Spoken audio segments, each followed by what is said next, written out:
On Thursday this week, the federal government of Nigeria secured the release of the last set of 23 hostages from the Kaduna-Abuja train abductions.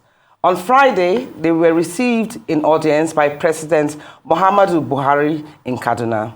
The president took the opportunity to thank the military for a job well done in making sure that the victims were not just freed, but will now be reunited with their families after several months of going through hell in custody of terrorists. He assured Nigerians that the country's armed forces are as good as any, and given the needed support and encouragement. There is no task they cannot accomplish. Absolutely. But this latest episode of abductions and release of innocent Nigerians, and even President Buhari's assurances on greater security, may not have sounded the right way for a lot of people. The numbers appear to be on rise of those who believe that the president's scorecard on security is about the worst recorded by any Nigerian leader, dead or alive, historically till date. And with the nation in democratic transition, security minds are already pondering about what the incoming administration can do to better secure the lives and properties of Nigerians. Dr. Kabiru Adamu is a security consultant and public policy analyst, and he joins us now. Welcome, Dr. Kabiru. Welcome, Doctor. Welcome, sir.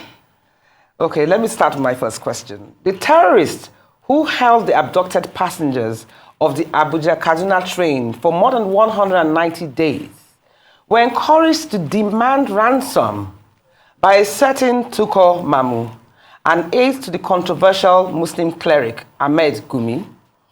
Because of Mamu's introduction of money into the rescue process, the victims' families had to part with over $200,000 prior to the Chief of Defense Staff's intervention. Dr. Abdul Malik Atta, a member of the Presidential Committee that facilitated the rescue of the passengers, accused Mr. Tukur Mamu of frustrating efforts to relieve the captives. First and foremost, where is Tukur Mamu right now as we speak? And then secondly, how was the rescue of the hostages finally conceived? Who guided and contributed immensely to the operation from start to finish? So with regards to the whereabouts of Tukur Mamu, we know he was arrested by a combination of security efforts involving the role of the intelligence arm of the Nigerian government, both foreign and local, as well as law enforcement agencies. It's likely that he's with one of those security departments. We know that immediately after the arrest, they did get a court mandate, authority, as it were, to keep him. I think, if I remember well, for 60 days, which allows them to keep him. And I'm hoping that within this period, they would be able to start the processes for his prosecution. Based on what we're hearing, the chatter we're getting from the intelligence community, a lot of evidence has been gathered against him. And you indicated one of the statements by a member of the Chief of Defense Staff's committee. I would also advise that such statements are not necessarily helpful to the prosecutorial process of Mamu. So we have to also be circumspect in the kind of statements we made around issues that are likely to end in court. So I'm not a member of the Chief of Defense Staff Committee. I'm only a player within the security sector, so I do have privileged information sometimes. Now, we know that this committee is comprised of eminent Nigerians, some of them retired military personnel, like the chairman of the committee, and then some of the members too are, retired military personnel, intelligence, and others, prominent members of the society. There's an academician among them. There is a journalist of, very good repute among them. Now, they had history in the sense that this is not the first involvement in a crisis situation.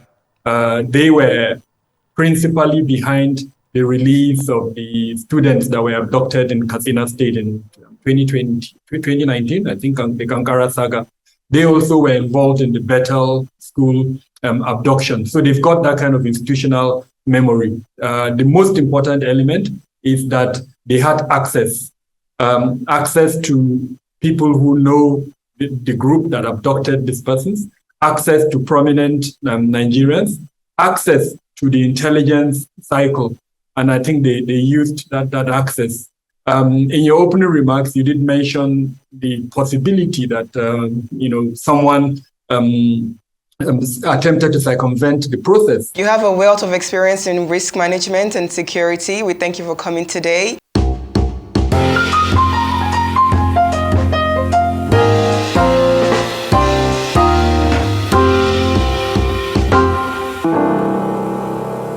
You've been watching Perspectives here on Arise News with me, Ruth Osime. And I am Olatorera Majakodumi Oniru. Goodbye for now.